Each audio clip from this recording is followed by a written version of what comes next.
Good afternoon. We're streaming live on YouTube, and for everyone watching, if you want to ask a question during this event, please post it as a comment next to this live stream.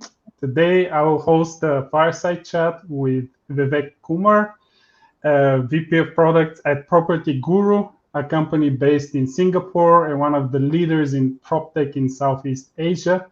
Hi, Vivek. Welcome to this ProductTank Sofia event. Hey, Dido. Thanks for having me here. Can you tell us more about you? How did you end up in product? Well, that's a great question. So it started almost 17 years ago. Shit, I'm old. So 17 years back, at that point in time, India used to be very dominant in the IT services industry. So when I was working for one of the top services companies out there, I felt like we could do much more if there was a product company born out of India. So that was kind of nagging in my head, and it so happened that I joined one of the startups in India, which was into online gaming, and I started as a program manager. And my then boss said that, look, once you do program management, you've got two pathways. Either you can become a project manager and take program management to the next level, or you can choose to go down the path of product. And after a year of doing program management, I relished upon this opportunity of building YouTube for India. That was my first product, and that's kind of how I moved Wow, into that's product exciting. management. Way back in 2006, when broadband was not really there in India, it was an exciting time to actually build YouTube for India. That's how I got started. Cool. And I could add from our initial conversation that you've also done product in Amazon, PayPal, Intuit. So you bring this really, really rich product experience with us today, right? Yeah, I was fortunate. Yeah, overall, if you look at my career, there are three parts. I tell people that the first part was more about startups, starting the first online gaming company in India, ad exchange in India, very similar to DoubleClick, starting the first alumni management platform in India. So there are a lot of first to do and a lot of scar tissues because none of this actually really played up to the extent I wanted. Then my second part of the career was in the big companies, building the muscle of really learning large products, be it PayPal, be it Amazon, a part of the core team of core team with Amazon for launching Amazon in India, or be it part of Infrequent, running a $500 million business, which is TurboTax, there, a product line of TurboTax. And lastly, the third part is scale up, where Property Guru, we've grown very well in the last 4 or 5 years. We've 5x the business. So I think I'm fortunate that I've had all the three different types of experience. Amazing. Okay, so for the past couple of years, you are not only doing product, but you've also been a thought leader on infrequent products. And you've been writing blog posts on LinkedIn, on Reforge as well.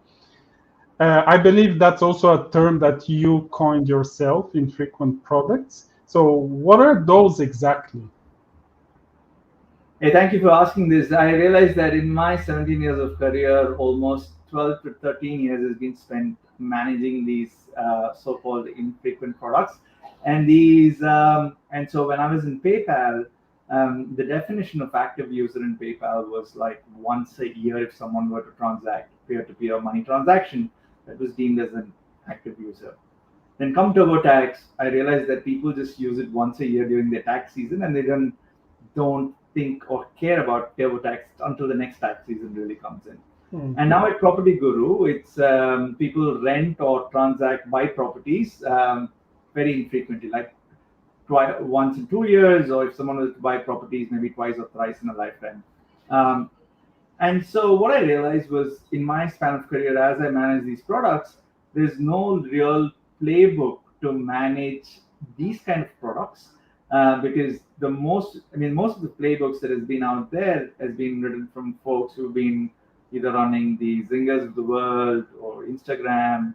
And so something as fundamental as even things like product market fit, you don't know how to do it for an infrequent product. Basically, any product which is sparsely used in a customer's lifetime, right?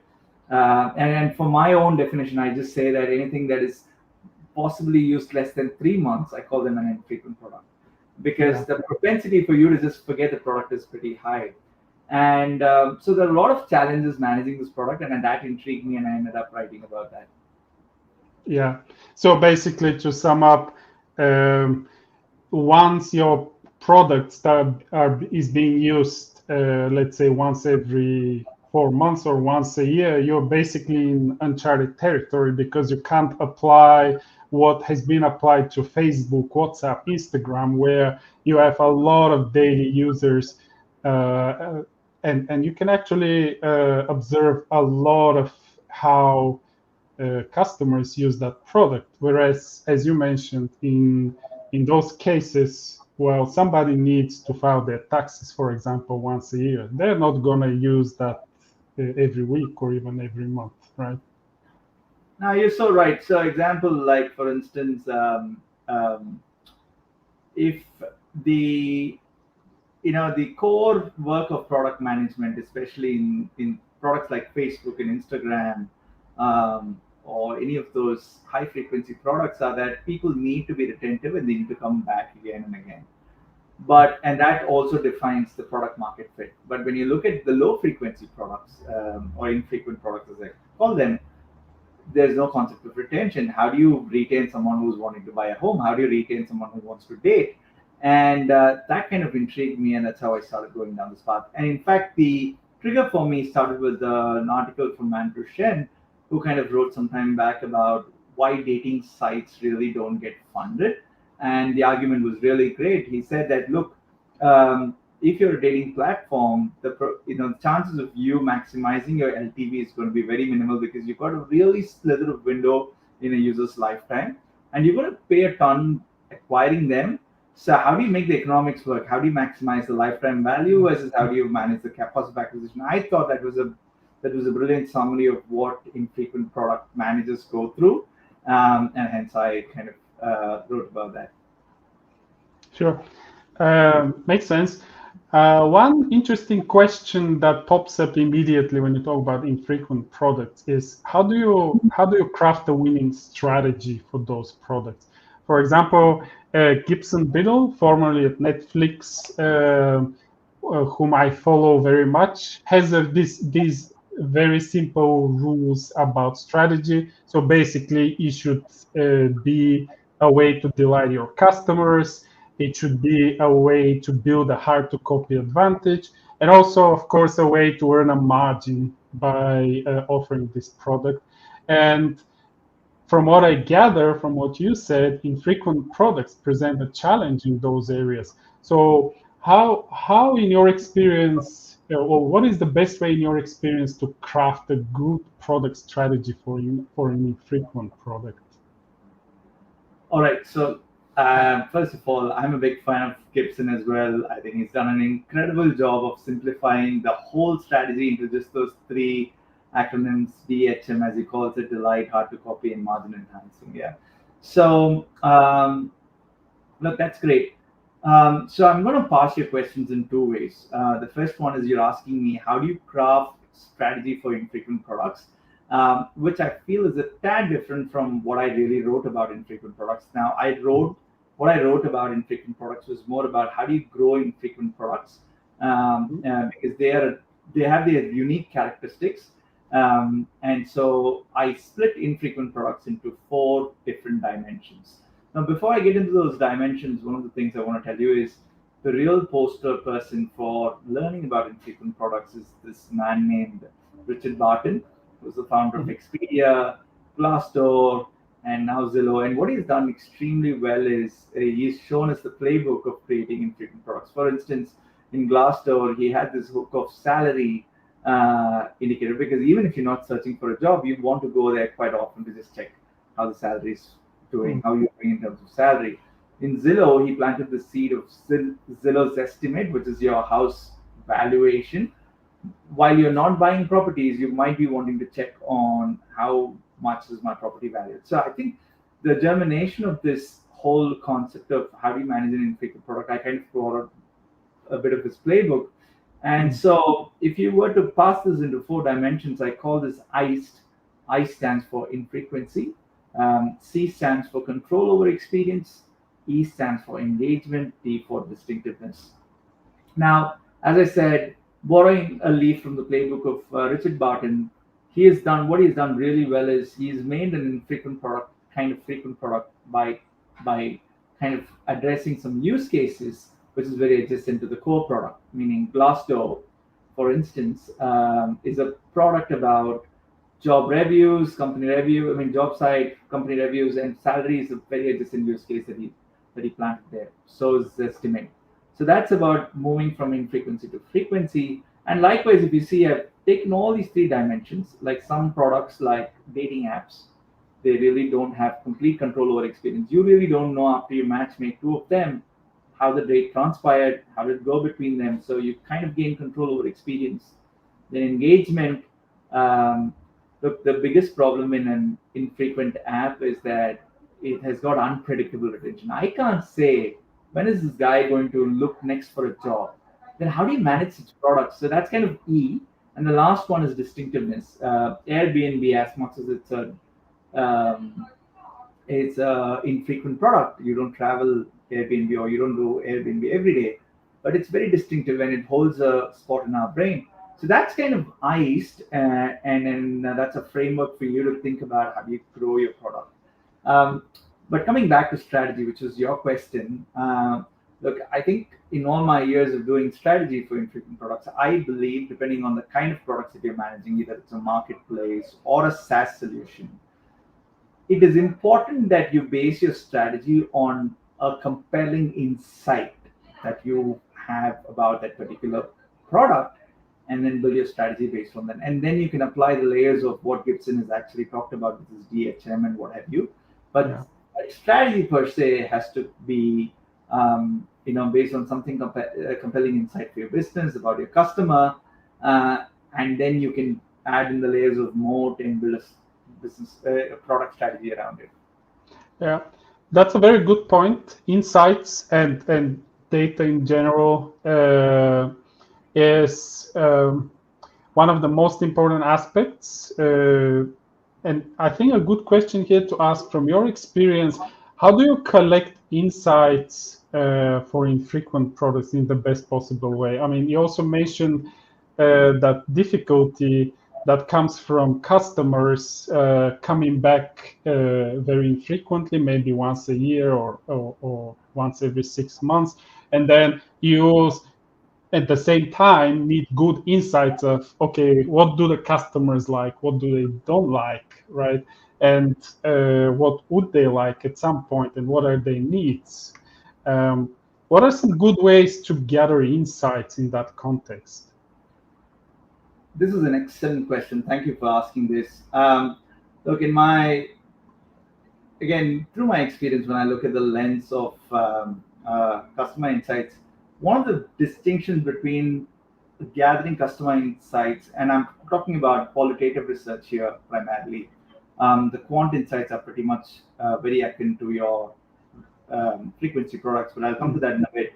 When we're talking about qualitative insights, all you need to remember is that the same playbook which is used for frequency products to understand customers may not work for your infrequent products. Why? Because this is not something that you go through on a regular basis. If I go and ask Lido, like, how was your house buying experience which you bought 4 years ago, you may not recall vividly what happened. Okay, six Exactly. months ago, I forgot everything about the product and how I used it. how you Pretty used much. it. And same thing in 6 months back. If I ask you, maybe you might remember one or two, these spiky pain points, if you will. Let's say, you had a tough time registering the house, or one of those two incidents, but nothing spectacularly vivid, so that we can base your product on this. So that is a very important element to keep in mind as you think about these infrequent product researches. So let's pass this further, yeah. Mhm. So, um, so when you're researching for an infrequent product, there are two kinds of pain points you're going to arrive at.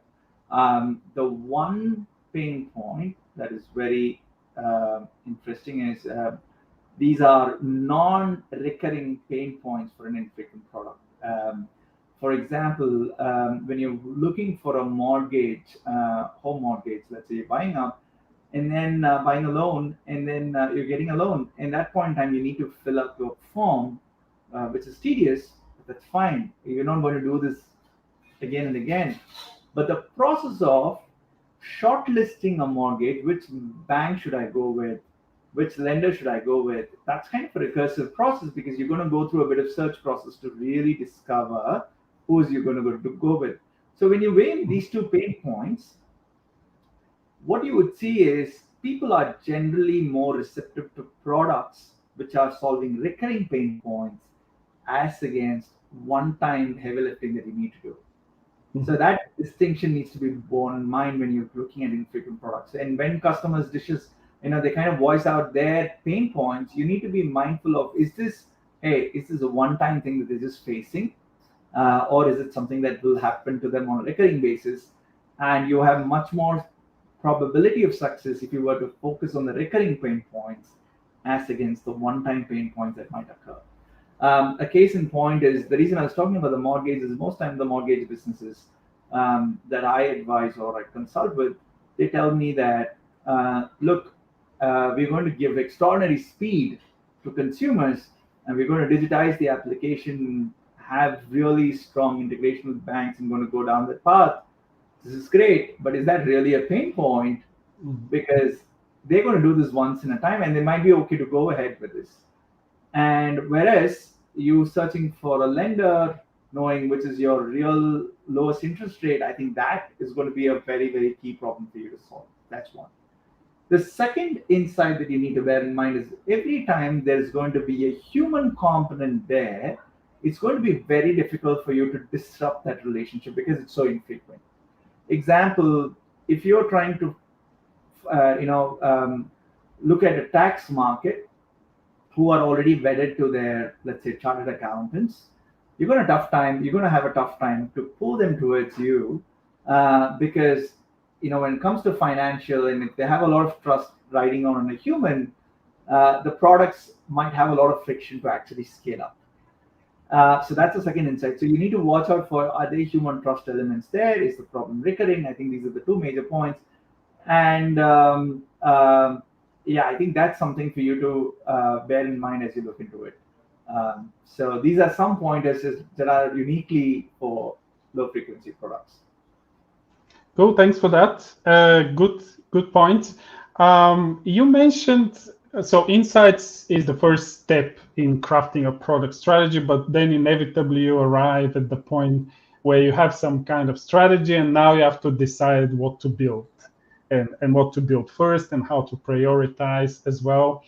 And as you mentioned, for example, one of the most important aspects of having a, let's say, or getting out of those challenges with infrequent products is, okay, we have an infrequent product, but can we actually also introduce an element that customers would want to use more frequently? And as you mentioned, the example with Glassdoor, even though you might be looking for a job every couple of years, hey, I can check salary levels more frequently, or even my company can actually make sure to check the salary levels and incorporate them in our offering. So these are examples of things that are important to build. And also, as you mentioned, the user experience and control over user experience is part of it, especially when you can't communicate so frequently with your customers because they're just not there, right? So I was wondering, how, from that point of view, how do you run experiments to find out what's going to work on those products? Do you have maybe a couple of good examples coming from products you've built? Yeah, sure. Look, I think so. Let me just kind of go through your first question. The first question was about compelling insight. Yeah.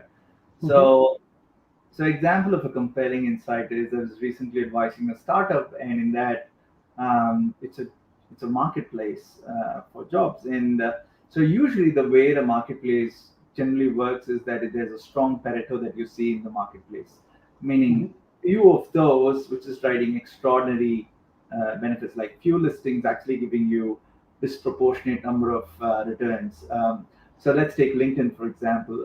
The you would see that certain profiles are garnering more views and interest as against the rest of the profiles. There's an asymmetric distribution that exists. Now, the question is, if you know this insight, how are you going to act upon that? That's what I mean by compelling insight. You should always make your strategy based on something that is uniquely yours in your compelling insight basis, which you can build your strategy on. So that's on that.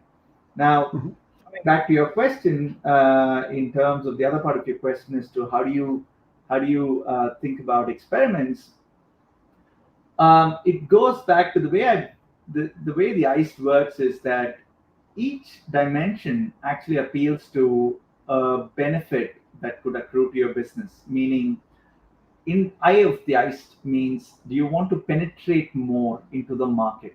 So let's kind of look into it. Yeah. So for instance, you're, let's say, running a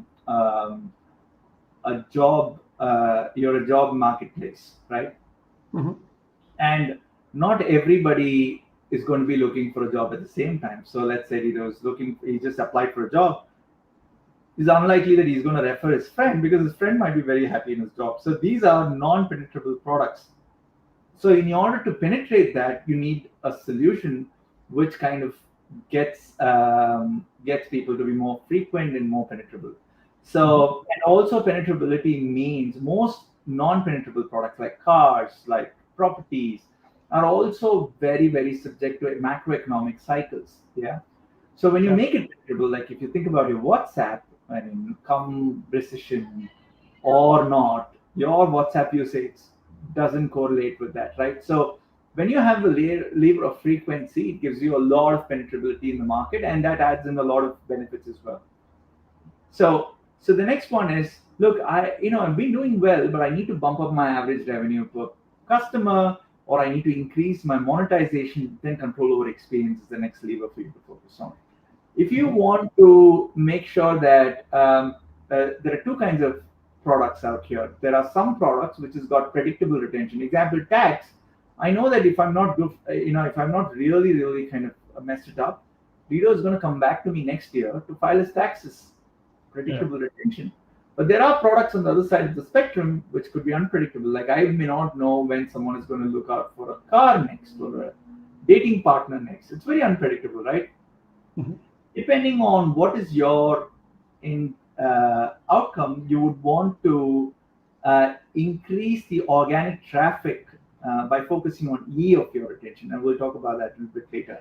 And D is all about just the clear sheer brand association, and you're not spending a penny in terms of getting people in. Like TripAdvisor, say if you were to look at Expedia's traffic in 2019, the amount of money they spent on traffic is almost 45% of their revenue. Whereas if you contrast this with Airbnb, similar domain, which is in the travel, 70% of theirs was direct traffic. That's because of the distinction. While you see Expedia is far more commoditized in terms of their. Look, I have great respect for Expedia, and it's a great product, but it's just that it's in a much more commoditized space as against Airbnb, which has got a distinct brand proposition. So depending on. So just a question, when you say 70% is spent on traffic, what do you mean exactly? No, 70% is direct traffic or organic traffic. So that's money is saved for you. Yeah. So overall, depending on what is the lever for your business that you want to pull at a point in time, you kind of look at which of the dimensions that you want. You want to increase penetrability, you want to increase monetization, do you want to increase retention or engagement, and finally, do you want to increase your margins by getting your traffic in a much more subsidized way. Depending on what's your goal, you might want to choose one of those dimensions or a couple of those dimensions and experiment in that path.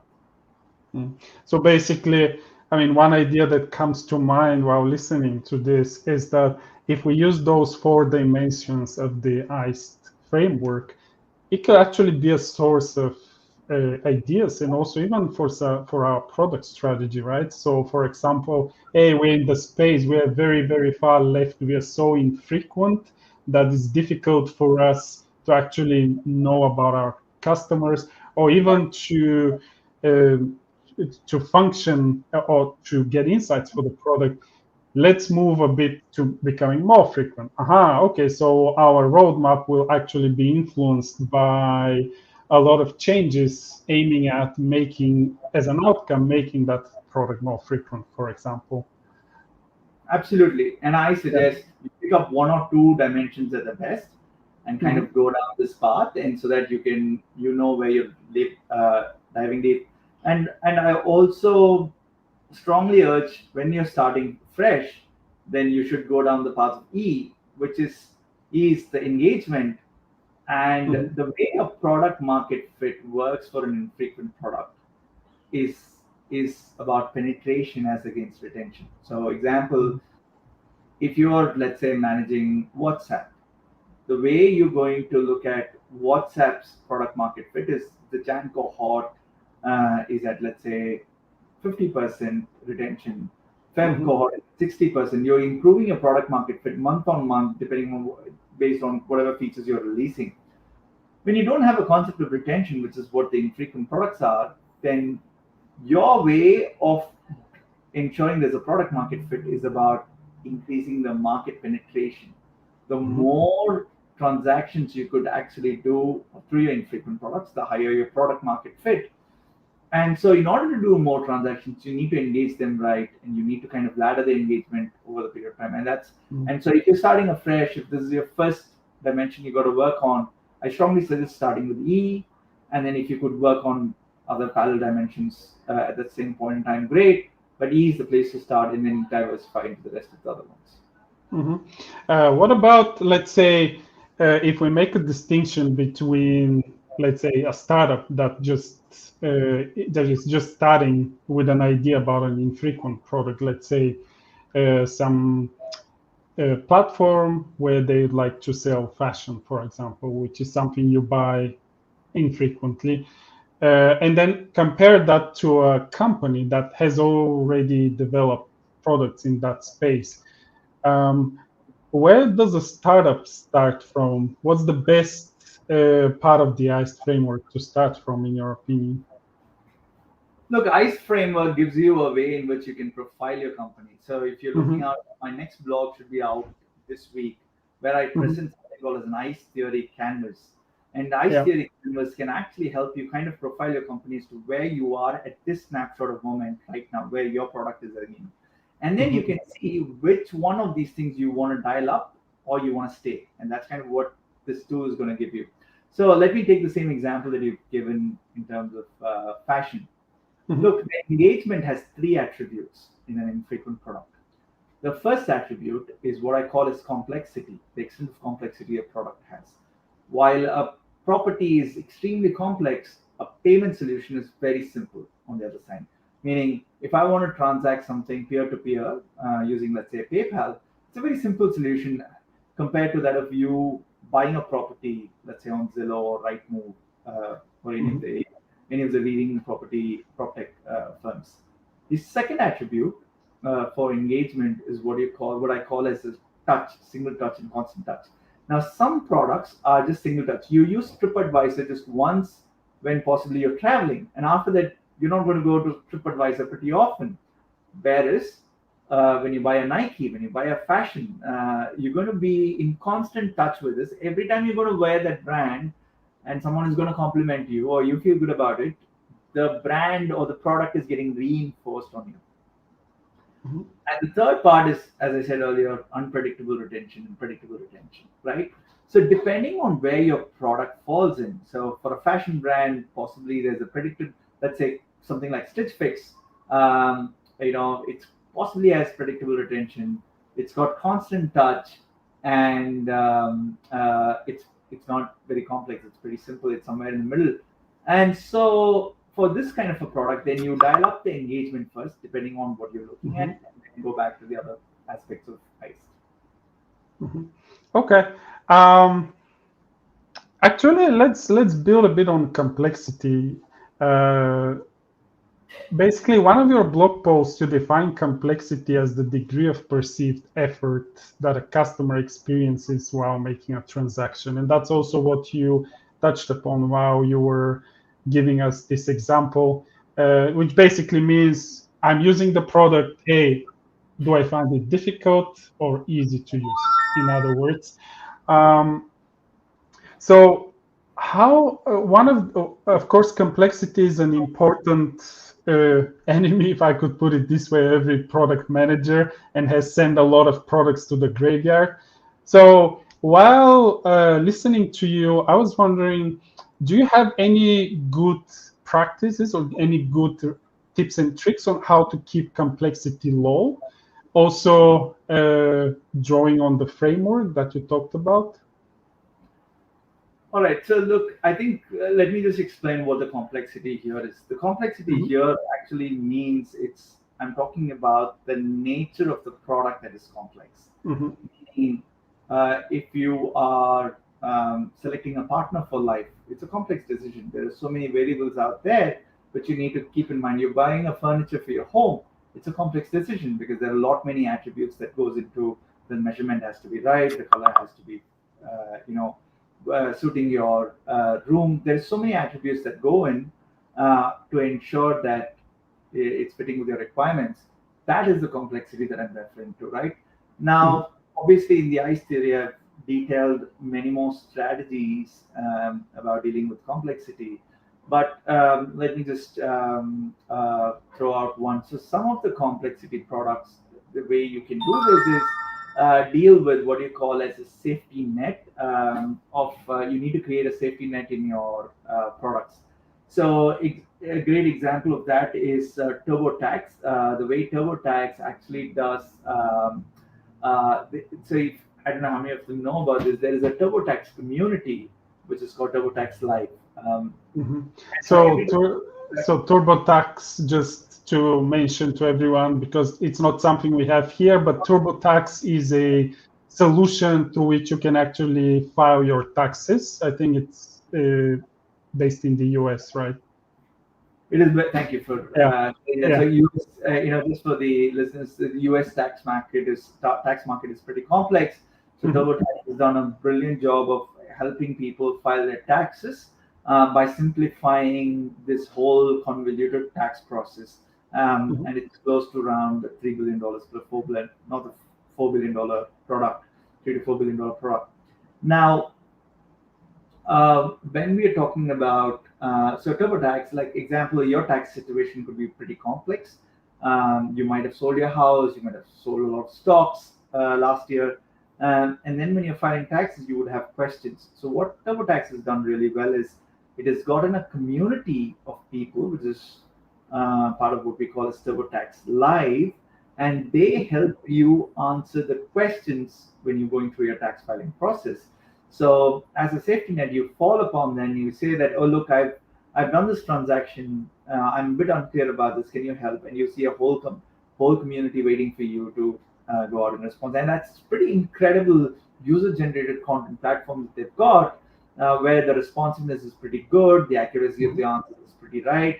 So that's a great thriving platform. Now this is one example of helping. A product which has got some kind of complexity. You don't take away the complexity. It's hard to take away the complexity. mhm, If someone has sold stocks, there's nothing that you can do about it. But you can provide them safety net to kind of help them navigate the pain. And so mhm. likewise, I've detailed a couple of other strategies which could help kind of deal with complexity, especially with respect to infrequent products. Mhm. Okay. And we talk a lot about complexity, and you gave a great example. What is a sure indicator for you that the complexity is too much in a product? What is a practical way to just observe and say, "Hey, I can see so much complexity." One yardstick is when I joined PayPal. I know there was this. I used to be part of team which was primarily focused on behavioral sciences. And Mhm. way back in 2008, 2009, even before Idikri's book got released or got popular, we used to be focusing a lot on experimentation. So the first day I joined, they gave me this book called How We Decide by Jonah Lehrer. I think it's one of the most influential books that I've read, which is about how humans really decide when it comes to making decisions or choices, when they're creating choices. Mhm. Now, one litmus, and this is out of that book, the one way you can know that if people are actually doing complex versus easy is how they decide. Meaning, anything that's simple, it's a fairly logical decision. It's an if else statement that they can do in their brain and compare and say that, okay, look, um, this makes sense. I'm going to send money to Dido, but the transaction is costing me a lot, so I might reconsider this channel and I might use another channel. Very simple, easy to do it. But the moment you start using your emotional aspect for decision making, then you're dealing with something complex. For instance, furnitures or house or partner. This is never a logical process. There's a lot of Mhm. emotional concepts, components that go into the decision making, and you end up doing the decision. And that's one litmus test for you to know that if you're dealing with a complex category or a simple category. Mm, mm. So basically, the one thing that comes to mind came to mind while I was listening is that, yeah, that's fairly. I mean, it's fairly obvious that if you spring up an emotional response or a negative emotional response in whoever's using the product, then wow, complexity is too much. And I guess another way to look at this is there are a lot of places where you can feel the pulse of your product users, like for example, Trustpilot, or even comments on your app in the App Store saying, "Hey, wow, it's so difficult" and whatnot. So I guess another way to look at it is look through those places where people tend to vent out, and then you also find out whether the emotional response that you bring is okay or not, right? Yeah, so let me just explain on that a bit. So I'm just Mm, saying that there are too many variables to keep mm, in mind. By research, quoting that book, it says that you cannot make a very logical decision because you're now playing with too many parameters in your mind.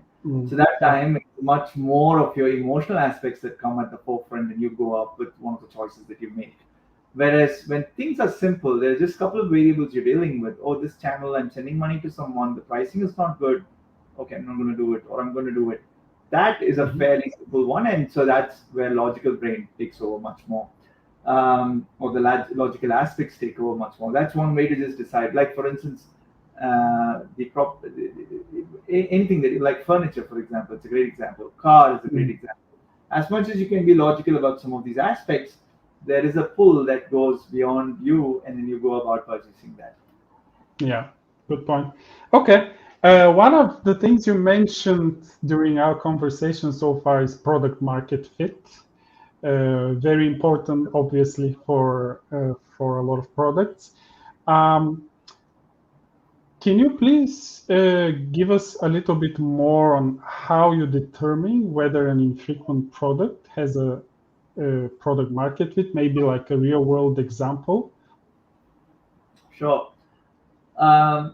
So when I talk about product market fit, I talk about two aspects there. So first of all, there is a distinction that you need to recognize between products in the world. Mhm. Um, and then the credit for this goes to Ravi Mehta, ex-CPO of Tinder. Um, once when we were chatting, he was telling me something which was extremely profound, which is about there are two kinds of products in this world. There are either entertainment products or there are utility products. So let me clarify. I, for one, was questioning why is this whole playbook of product management seem to be not getting us anywhere. Meaning, everyone knows that we need to solve customer problems, but if you solve customer problems, the probability of success of products are not that really high.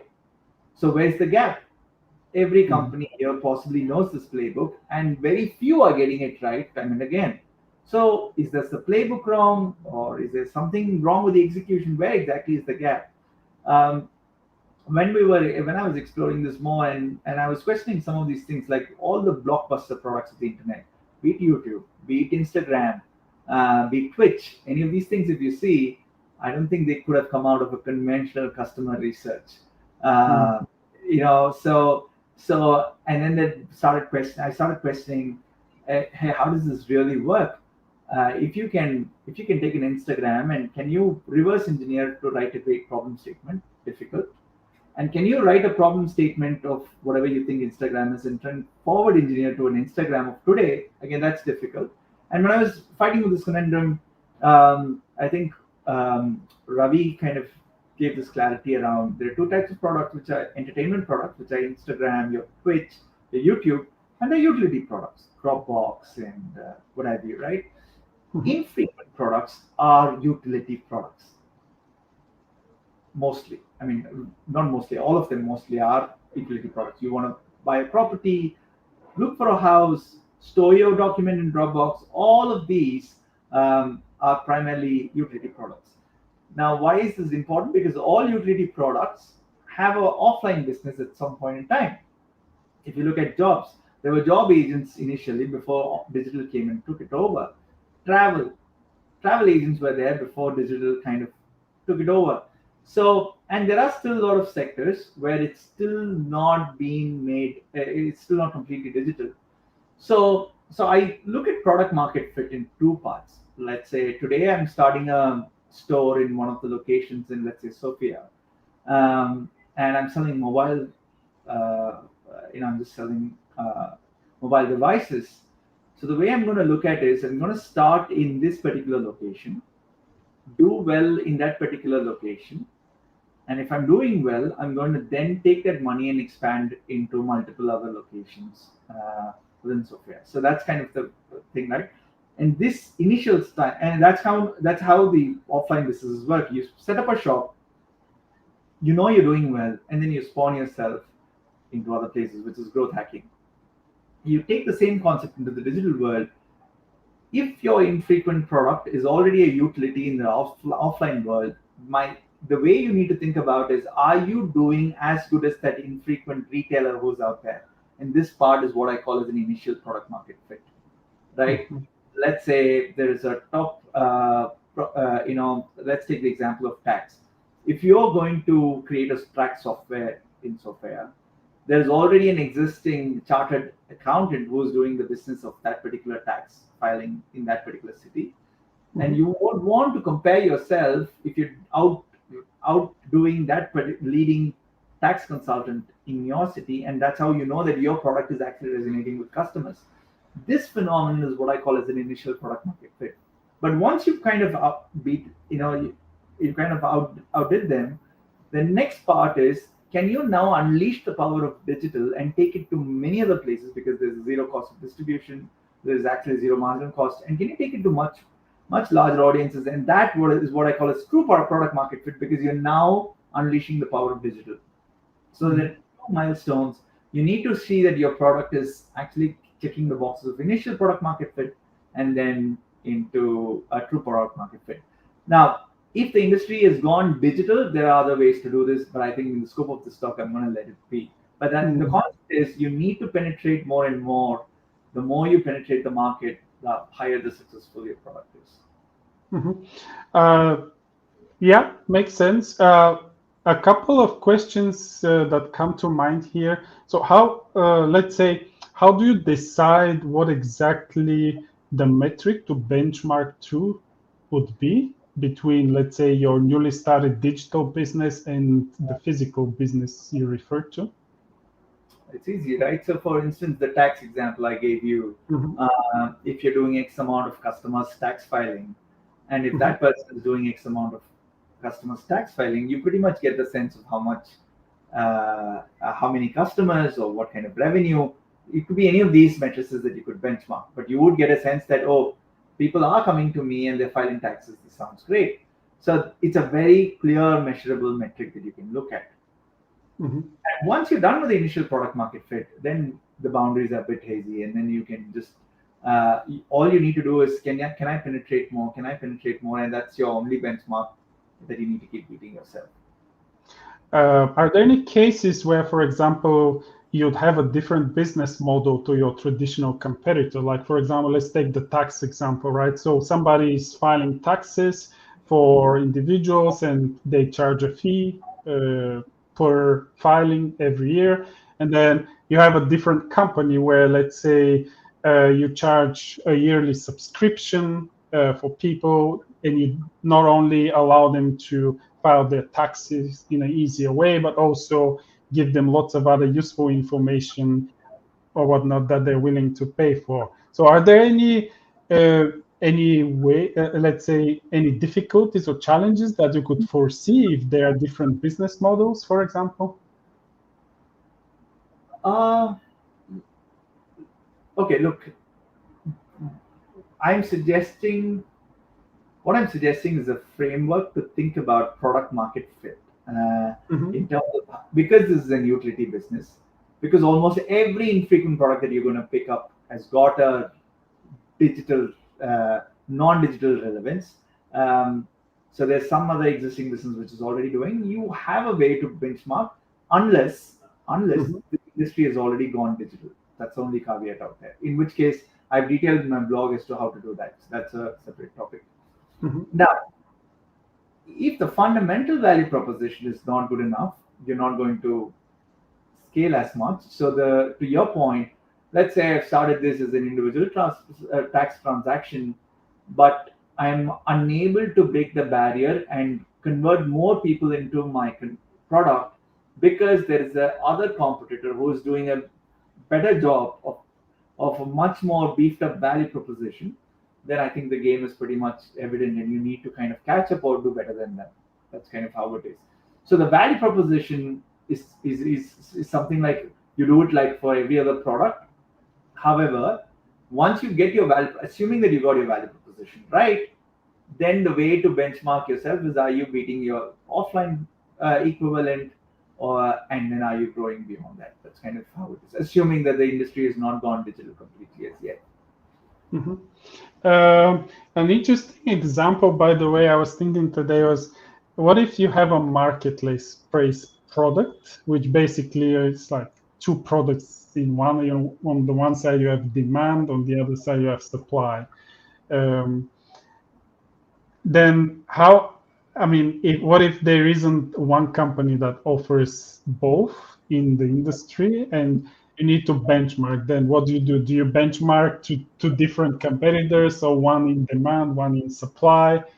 How do you go about benchmarking a marketplace, for example? First of all, I'm assuming this is a consumer-based marketplace you're talking about, right? Yeah, yeah, So, yeah. look, let me take the example of property or job aggregators. Hmm. Let's take job aggregators. Yes, on one side you have consumers, the other side you have job agents who will be doing the same job. So you just need to Exactly. benchmark the agents to do it. This theory works irrespective of whether it's a SaaS or a marketplace. As long as you've got, I think, as long as you've got a digital business out there, I mean, a non-digital business out there, it's easy to Hmm. kind of benchmark because they're already there, thriving, and they validated the pain point. You're just bringing it digital and adding the bells and whistles that what a digital business can do and propelling it forward. So you have an existing benchmark to really look at. Hmm. Okay. I think we have a question from the audience here. Um, let's do it this way. So basically, Boris is asking, is it good to combine infrequent products with services that are frequently used to acquire customers? For example, credit product offering daily financial planner. I guess that it would be what that means is, for example, offering a daily financial planner as a add-on to whatever you're offering. That's a great question, by the way. Thanks for asking this, Boris. So one of the things that I detail in my ICE theory is that if you would want to increase the frequency, one of the ways is in which you can do this is by latching on to an existing habit product. Example, if you look at airlines, which you do travel infrequently, and then you combine that with your credit cards, which you frequently swipe, the air miles, which got latched onto the credit card, is an ingenious move, because every time you swipe your card and you get your credit bill and what have you, you're reminded of your air miles, which in turn reminds you of your airlines, and that's kind of moving an infrequent product into a much more frequent space. So one of those strategies that you can employ, and there are a couple of others, and I talk about latching on to the habit products that are existing there, that's already existing, so that you can have a higher recall. Good. So I guess we have a couple of more minutes. If you guys watching live have any questions, just post them as a comment. Otherwise, I'd like to ask one final question on my side, Vivek. What is the product that you wish you had invented and why? Um, okay, look, I think a, a space that I'm very passionate about is business networking. And I feel like there's still a lot of under um, we've not underserved market out there. So the biggest place that we all flock to is LinkedIn. While LinkedIn is great, it's good. I think there's a lot more that can be done in the business space, and that's one product that I think I'll be very passionate about, and I would have really wanted to invent something in that space. Well, thanks. I think it's a great place to end. I think. Thank you very much, Vivek, for joining us today and sharing your valuable insights. And we will, of course, post links to a lot of the things we mentioned today, also to Vivek's website and LinkedIn profile once we publish this video. So you can actually follow the blog posts he writes on infrequent products. Thanks once again. Thank you, Dodo, for having me here. Thank you, everyone, for watching. Thanks so much. Bye bye.